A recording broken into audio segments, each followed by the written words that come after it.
नमस्कार दोस्तों, स्वागत है आपको कंपटीशन अड्डा चैनल में।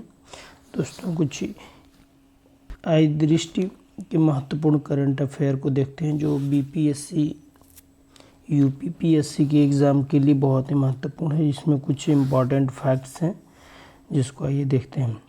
अभी हाल ही में भारत में एक राष्ट्रीय चुनाव के प्रस्ताव की मंजूरी दी गई है, जिसमें अध्यक्ष के रूप में पूर्व राष्ट्रपति रामनाथ कोविंद को बनाया गया। उसके साथ ही सदस्यों के रूप में 7 सदस्यों को विशेष सदस्य के रूप में नामित किया गया है, जिसमें गृह मंत्री के साथ साथ गुलाम नबी आज़ाद, वित्त आयोग के पूर्व अध्यक्ष, लोकसभा के पूर्व महासचिव सुभाष कश्यप, वरिष्ठ अधिवक्ता हरीश साल्वे, तो ये सभी लोगों से मिलाकर वन इलेक्शन वन नेशन की बात की गई थी भारत सरकार द्वारा। उसके प्रस्ताव की मंजूरी सितंबर माह में दी गई है। अब इसके अंतर्गत देश में एक चुनाव संपन्न कराने के लिए एक प्रस्ताव मंजूरी संविधान के द्वारा दिया गया है। इसमें कहा गया है कि लोकसभा तथा सभी विधानसभा तथा स्थानीय निकाय, भारत में जैसा कि आपको पता है कि भारत में 3 तरह के चुनाव होते हैं, लोकसभा, विधानसभा और स्थानीय निकाय के चुनाव। तो इसके लिए एक देश एक चुनाव की बात की गई है। ये भारत में अब तक 1951 से लेकर 51-52 से लेकर 1967 तक ये चुनाव अमूमन एक साथ हुआ करते थे, लेकिन उसके बाद 67 के बाद ये तारतम्यता टूट गई। भारत के विधि आयोग ने निर्वाचन के सुधारों में अपनी 117वीं रिपोर्ट में चुनाव को सुधार करने की भी बात कही गई। उसमें उसी के स्मरण को रखते हुए कुछ इसके फैक्ट्स हैं। जैसे कहा जाए कि एक राष्ट्रीय चुनाव के 18 सितंबर को केंद्रीय मंत्रिमंडल ने प्रस्ताव की मंजूरी दी है और इसकी अध्यक्षता जो प्रस्ताव उसमें अध्यक्षता रामनाथ कोविंद की अध्यक्षता वाली उच्च स्तरीय समिति ने किया था, जो 14 मार्च 2024 को सौंपी रिपोर्ट में दिया था।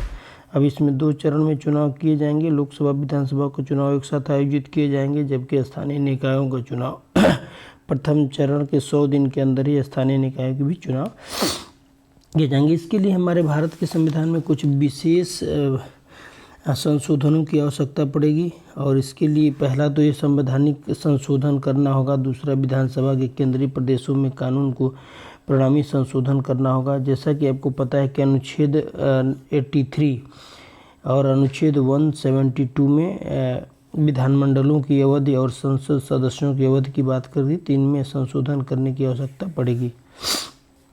तो ये एक उच्च स्तरीय समिति बनाई गई थी।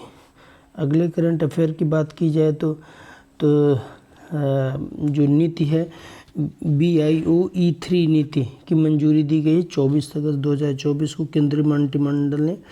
और BIOE3 मीन्स होता है E3 का मतलब होता है E for economics, E for environment और E फॉर एम्प्लॉयमेंट। ये 3 की गई। इसमें बढ़ावा देने के लिए 6 क्षेत्रों को फोकस किया गया। जैव आधारित रसायन, एंजाइमों का इन क्षेत्रों पर फोकस किया गया है। तो ये जैसा कि आपको दिख रहा है, कार्यात्मक, खाद्य एवं प्रोटीन, सटीक बायो रेप्यूटिक्स और जलवायु, लचीली कृषि, कार्बन कैप्चर उपयोग और भविष्यवाणी, समुद्री अंतरिक्ष अनुसंधान। इस नीति के तहत बायो निर्माण मैन्युफैक्चरिंग हब के रूप में AI तथा बायो बाउंड्री की स्थापना के माध्यम से प्रौद्योगिकी विकास एवं व्यावसायीकरण में तेजी लाने के लिए किया गया। ये एक नीति है।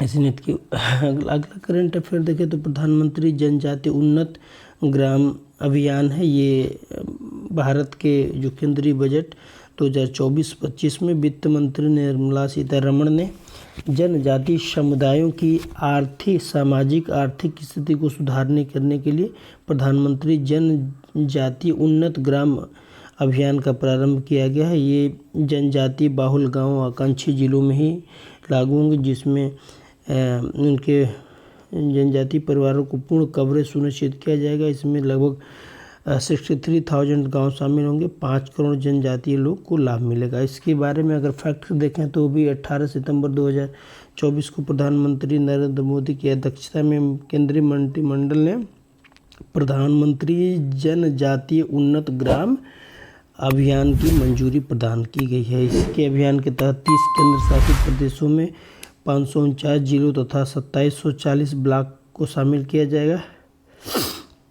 और जिसके अंदर 17 मंत्रालयों द्वारा क्रियान्वित किया जाएगा। तो ये केंद्रीय पर्यटन मंत्रालय के माध्यम से स्वदेश दर्शन के अंतर्गत 1000 गृह प्रवासों को बढ़ावा दिया जाएगा। तो ये